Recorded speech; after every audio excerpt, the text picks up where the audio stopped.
Cette polémique ou alors ces intrigues ne sont pas nées à partir de rien. Il y a un contexte. Le contexte, on le connaît, mais je vais quand même prendre quelques portions de ce contexte pour dire que à un moment donné, quand même, il s'est posé un problème aussi de gratitude ou alors d'ingratitude d'André Onana vis-à-vis d'Eto'o. Je relate juste les faits, je ne prends pas position. Oui. Parce qu'à un moment donné, lorsque la crise était devenue, les problèmes étaient devenus très tendus entre la FECAFOOT et André Onana, et certaines personnes ont vu dans le comportement d'André Onana une certaine ingratitude. Et du coup, certaines personnes disaient que bon, après tout, quand même, tu es redevable à Eto'o parce que c'est Eto'o qui a été dans les débuts, c'est Eto'o qui t'a donné l'opportunité, qu'il ne faut pas mépriser parce que... J'ai également appris qu'André a eu un accident. Gloire à Dieu, je vais lui dire que ça le rend plus homme. C'est des choses comme ça qui montrent que tu es homme. Tu traverses, oui, les deux voitures sont totalement bousillées et sa vie n'est pas épargnée. Oui, tu es homme. Tu as des ennemis quelque part. Merci beaucoup. On va passer à toute autre chose. On repasse la parole à Pierre Berriot pour voir ce qui marche, où il y a quelque chose à refaire dans notre cher et beau pays, le Cameroun.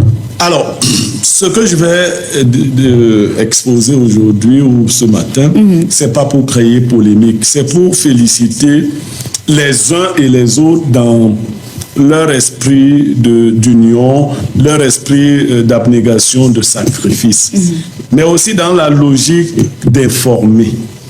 Moi, je suis allé à bonne source. Vous savez, beaucoup d'intrigues sont nées. Nous sommes à la veille d'une finale de CAN féminine. Et beaucoup de choses se disent ou se sont dites.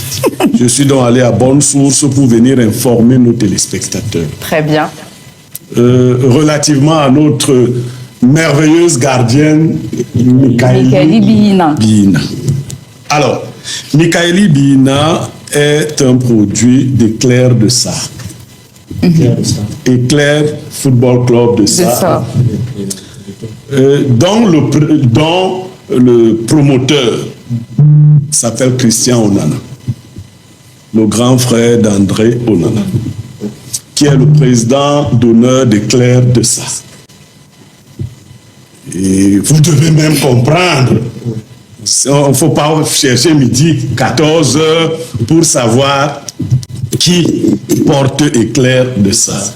Et André s'est souvent donné le devoir, quand il est au Cameroun, d'entraîner les gardiens de but d'Éclair de Sarre. Le club d'où est parti Michael pour aller à l'étranger. Et elle ne s'en cache pas. C'est son formateur principal. Et donc, moi, ce que je voudrais féliciter, c'est que la FECAFOOT le sait. Et on a permis, évidemment, qu'elle soit sélectionnée et que les Camerounais la découvrent. Remettons donc chacun dans son droit. Remettons à César ce qui est à César. Et que la suite continue ainsi. Ce n'est pas parce qu'il y a des mésententes entre André Onana et la FECAFOOT que les joueurs d'Éclair de Sarre et je félicite donc la FECAFOOT d'avoir choisi une joueuse formée par André Onana sur la base du talent. Et je souhaite que la chose continue ainsi, qu'on privilégie et qu'on ne dise pas demain parce qu'en fait, Mikaeli, elle ne peut pas ne pas dire merci à André Onana qui lui a donné sa chance. Donc, il fallait que les gens le sachent et que ceux qui sont donc dans les petites combines du genre que André Onana vienne prendre les cours, les ceci, qu'ils sachent donc que ce n'est plus le commérage. Mikaeli a pris de nombreux cours. Elle précise d'ailleurs que son jeu du pied a été précisé par André Onana. Parce que c'est une joueuse qui était d'abord attaquante. Oui. Elle est attaquante à la base et elle a été transformée en gardienne de but, ce qui lui donne donc le double talent d'anticiper sur les gestes des attaquants. Parce qu'étant attaquante, elle a une lecture très claire de ce qu'un bon attaquant fait. Encore avec le football moderne, justement, le jeu du pied du gardien. Voilà. Donc, je voulais rendre hommage à l'entraîneur. Je voulais rendre hommage à la FECAFOOT Je voulais rendre hommage au ministère des Sports. Je voudrais surtout rendre hommage à André Onana, à Christian Onana, à Éclair de Sarre, qui nous a donné un tel génie de football. Un produit fini. Très bien. Nous sommes donc à 48 heures du coup d'envoi de la finale de la CAN féminine 2026 qui va bien sûr se jouer du côté du Maroc, à Rabat. Il faut dire que depuis qu'on a découvert les prouesses de notre gardienne Mikaeli Bina, au niveau des commentaires, ça va dans tous les sens. Et je vais quand même surfer sur ce que Bléry a dit tout à l'heure, sur les réseaux sociaux. On a vu des images générées par l'intelligence artificielle où on voyait donc le 24 de Dieu assis et qui prenait les cours des gardiens, d'un ouvrage de Mikaeli qui finalement donnait des cours à notre 24 Dieu pour être le meilleur au goal. Mais on a oublié également que André Onana, c'est un gardien exceptionnel. Enfin, Régis et Saga, il faut quand même rappeler que ce n'est pas la jeune Mikaeli qui est à l'origine justement de ces polémiques sur les réseaux sociaux. Vous savez que les Camerounais sont assez lunatiques quand même. Non, ils ont faim, ils ont malade, ils n'ont rien à faire. Bertrand, on vous a Ce que je veux dire, c'est que cette polémique, ou alors ces intrigues, ne sont pas nées à partir de rien. Il y a un contexte. Le contexte, on le connaît, mais je vais quand même prendre quelques portions de ce contexte pour dire que à un moment donné, quand même, il s'est posé un problème aussi de gratitude ou alors d'ingratitude d'André Onana vis-à-vis des taux. Je relate juste les faits, je ne prends pas position. Oui. Parce qu'à un moment donné, lorsque la crise était devenue, les problèmes étaient devenus très tendus entre l'Africa Foot et André Onana, et certaines personnes ont vu dans le comportement d'André Onana une certaine ingratitude. Et du coup, certaines personnes disaient que bon, après tout, quand même, tu es redevable à Eto'o parce que c'est Eto'o qui a été dans les débuts, c'est Eto'o qui t'a donné l'opportunité, qu'il ne faut pas mépriser parce que, dites-vous-le bien, il y a des milliers de Camerounais qui rêvent d'avoir l'opportunité qu'André Onana a eue. Vous voyez, les gens ont dit, mais André Onana n'était pas le seul parmi dans la cuvée d'Eto'o, il y a eu d'autres personnes. Même s'il y a eu 1000 personnes, vous voyez, l'opportunité qu'André Onana a eue est une opportunité que des milliers de jeunes rêvent avoir, vous voyez. Oui. Ça veut dire être encadré, prendre l'avion pour la première fois, tout frais payé, aller dans un club de classe quand même internationale, et puis, vous voyez, et puis faire exploser son talent, vous voyez. Oui. Vous, par exemple, ici dans cette chaîne, vous avez eu une opportunité, et vous, ou alors dans vos débuts, vous avez eu une opportunité quelque part qui vous a permis de vous exprimer et d'être la journaliste que vous êtes aujourd'hui. Oui. Vous voyez. Donc, c'est l'opportunité qu'il ne faut jamais mépriser. Parce qu'après, le talent, tout le monde l'a de manière latente ou bien de manière patente. Vous voyez. Mais si vous n'avez pas l'opportunité, vous ne pouvez pas aller loin. Vous voyez.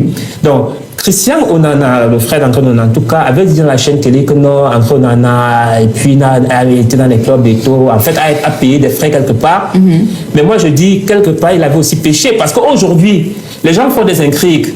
Les intrigues vont justement dans le sens où vous n'avez rien fait pour Mikaeli Bina, vous voyez. Oui. C'est-à-dire que ce que vous vous arrogez le droit d'avoir fait pour elle, vous n'avez rien fait. Vous voyez. Donc, en fait, on leur oppose aussi la même attitude qu'ils ont eue quand André Onana a voulu démontrer que, en fait, quand son frère... Il s'est fait tout seul. Voilà, qu'il s'est fait tout seul.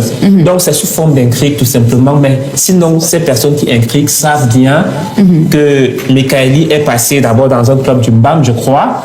Après, elle est partie à Éclair de ça. Évidemment, il y a des vidéos qui attestent, qui approuvent qu'elle a plusieurs fois été coachée par Onana. Et puis, le talent d'André Onana ne souffre de rien. C'est un gardien qui est perspicace, qui est bon, qui est efficace. Vous voyez.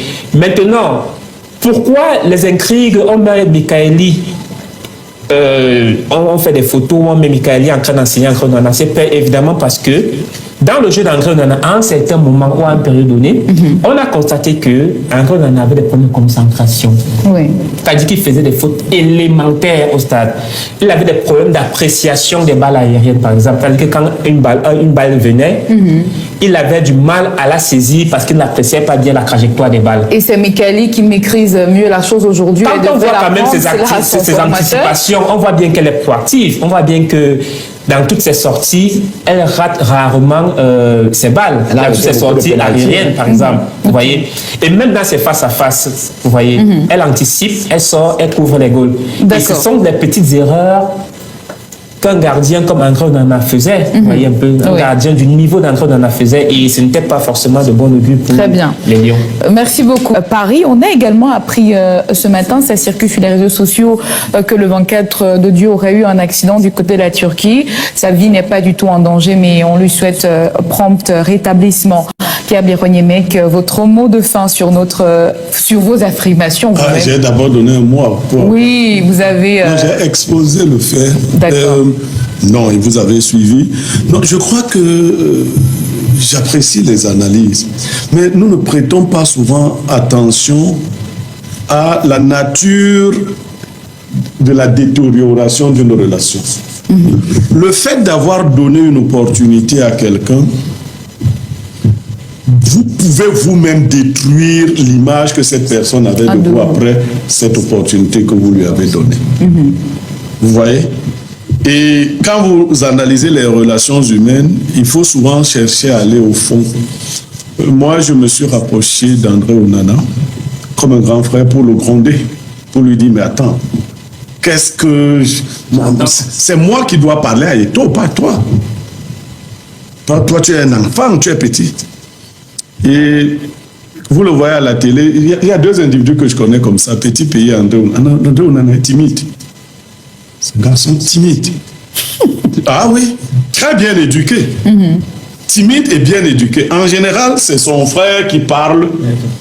Mais quand vous voyez un timide ouvrir sa bouche pour parler, faites attention. On dit chez nous que si tu fais tu infliges trop de douleur au muet, tu finiras par entendre ses paroles. Si tu infliges trop de douleur au muet, tu finiras par entendre ses paroles. Et donc, avec tout le respect, il m'a dit, grand frère, je vais te montrer quelques clichés. Et j'étais avec un témoin. Je suis étonné que ce témoin n'ait pas de cœur, parce que lui, il cherchait seulement l'argent partout. Malheureusement, il sait de quoi on parle, on était à deux. Il nous a montré certains clichés et on a eu mal. André Onana a été très respectueux, très reconnaissant à l'égard de son formateur, de son père. Mais il y a une limite à tout. Ce n'est pas parce que j'ai donné une opportunité à Claudia que je vais croire que Claudia devra entendre que je suis allé avec sa petite sœur, maintenant après avec sa fille, ainsi de suite, parce que je lui ai donné l'opportunité. On se comprend, non? Pas cet exemple, monsieur Dieu. Non, je veux qu'on se comprenne. Claudia va finir par retenir, par vomir l'opportunité. C'est vrai aussi. Elle va même trouver que c'était une opportunité sataniste. Oui. Tu es allé trop loin ou tu as voulu aller trop loin parce que tu m'as donné l'opportunité. C'est Dieu qui nous a donné l'opportunité d'être vivants. En faisons-nous. Voilà. Dieu ne vit. Regarde, il y a des gens qui disent Dieu n'existe pas. Dieu ne leur retire pas le souffle de vie. Dès que tu as dit ça, Au concret, il te laisse vivre il te laisse vivre pour que tu vois qu'il existe. Donc là, c'était pour la polémique. Maintenant, de l'autre côté, moi, j'ai apprécié parce qu'ils savent qui est le formateur principal de cette... Et qu'il l'ait intégré, qu'il y ait eu moins d'intrigues, explique que nous progressions bien. Ce que je veux attirer comme idée, c'est que évitons que les problèmes personnels rentrent souvent pas sur le talent et sur le travail et le professionnalisme. Tu n'aimes pas tel, mais c'est lui qui est bien à cette place-là. Oui. Tu le mets là. Et donc, on gagne. Pendant que tu ne l'aimes pas. Les blancs là n'aiment pas les noirs. Ce n'est pas du racisme, mais ils les mettent dans leurs équipes pour gagner. Parce qu'ils font de la performance. Vous voyez un peu. Ils ne les aiment pas particulièrement. Ils cherchent le Des fois, même quand ils les voient jouer, ils disent que les nègres, les trucs comme ça. Oui, mais ils savent que c'est eux qui vont faire gagner. Des chimpanzés comme ça. Il y a l'autre qui a dit que Mbappé n'a pas connu mieux qu'un chimpanzé. De coco. Voilà. Mais c'est que Mbappé est l'un des meilleurs joueurs de la planète Terre. Et dès qu'il perd un match, on lui rappelle également ses origines camerounaises. Pour la santé, j'ai également appris qu'André a eu un accident. Gloire à Dieu. Je vais lui dire que ça le rend plus homme. C'est des choses comme ça qui montrent que tu es homme. Tu traverses... Oui. Les deux voitures sont totalement bousillées. Et sa vie n'est pas épargnée. Oui, tu es homme. Tu as des ennemis quelque part. Continue de prier ton Dieu si c'est Dieu que toi tu pries. Les autres ont la tradition, d'autres encore. Continue sur ta voie. Tu es il y a quelques mois, Tita Sorel a eu un terrible accident. Oui. Voilà. Tout le bloc moteur est parti. Voilà. Tout le bloc moteur. Et je dis, Jérémie, c'est bien, tu es homme, continue. C'est la motabila, l'un des Kwedi. Le repos du guerrier n'est que la mort. Et il y a aussi le grand gardien Gronana. C'est lui aussi qui m'apporte ses différents conseils. Et parfois même quand il arrive ici au Cameroun, il organise des séances d'entraînement spéciales et il m'entraîne. Et puis, le plus que lui ici, là, en tant que gardien moderne, il m'apporte aussi ce plus pour que je puisse faire la différence. Aussi que une gardienne qui joue le haut niveau ne doit pas avoir peur. Je dois être courageuse, prendre des risques et commettre des erreurs. C'est en commettant des erreurs que j'apprends davantage. Mikaeli Kiela Bihina, gardien de but, est capable de jouer au poste d'avant-centre, étale sa polyvalence entre les différentes lignes des Clair Football Filles de Ça. Des atouts et qualités qui font le bonheur des dirigeants de son club. C'est un don de Dieu pour le Cameroun. C'est une fille qui ne force pas son talent. Mikaeli fait partie de celles-là qui sont douées en ce qui concerne le football. Elle a beaucoup de qualités. Elle est d'abord très jeune, elle a 16 ans. Déjà à 16 ans, elle est titulaire avec les U17 du Cameroun. Et elle est titulaire aussi avec les U20 du Cameroun. Actuellement, elle est aussi gardienne. Elle aspire à être celle-là peut-être, la gardienne de l'avenir de l'équipe A. Donc vraiment, ça fait plaisir d'avoir une jeune comme ça. Beaucoup de pays rêvent à voir des pépites comme Bihina Mikaeli. Moi, je crois que le Cameroun devait remercier le ciel d'avoir vraiment cette petite parmi nous.